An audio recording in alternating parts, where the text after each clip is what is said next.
Well, with me now is Dr. James D. Boys, a US political historian. James, thanks for being with us. I was saying it's an odd question to say, what are we going to find out in these top secret documents? But, I mean, there is some sense as to what we might get from this, or what you might get from this. Well, I think that many people are expecting there might be some revelations about what it was that Oswald was doing in Mexico in the weeks preceding the assassination.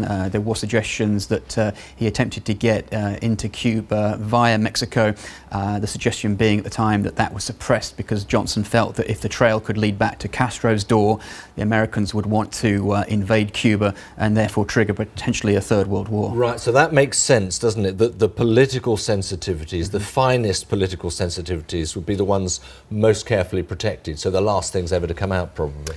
True, plus any material that related to active American agents at that point. The suggestion being that some of this paperwork might have redacted material that might reveal sources, agents, informants perhaps, who were providing material data to the American agents at that time. So maybe not a bombshell to come from these documents. Nonetheless, for someone like yourself, you've been tracking this for decades.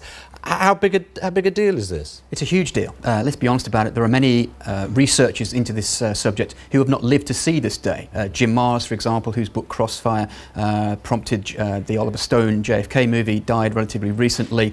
And again, we need to look back to that film as a milestone. Whatever one thinks of Oliver Stone and his conspiracy theories, that film triggered the law that was passed in 1992, signed by President Bush, which we are now seeing the enactment of today. Well, as you know, there are many people out there who want to be able to say, that nails it. I always thought this was the case, that nails it. And many others who want to say, right, that puts to bed all those ridiculous conspiracy theories. Where does this lie on that sort of median? Yeah, I really think with regard to this, as with all things to do with the Kennedy assassination, that what you draw from it depends what you take to it. So if you believe there was a conspiracy, you will see material released today that either confirms that, or there'll be material that you think is missing that confirms a conspiracy. On the other hand, if you believe the official verdict, I think you'll be able to find plenty of material in there to support that perspective as well. And that is what you're going to be looking at, presumably, the stuff that backs up what we've broadly come to see as the sort of consensual view. Yeah, there's no doubt about it that the view in relation to a conspiracy has ebbed and flowed. Back in 1988, for example, many of the documentaries that were aired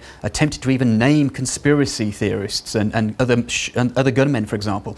We've seen, I think, a tracking away from that towards a more conservative consensus with regard to the official verdict. So it would be fascinating to see what's in these files with regard to that. Not so much a full stop as just a little comma, and on you go again. Absolutely. James D. Boys, thank you very much indeed. Thank you.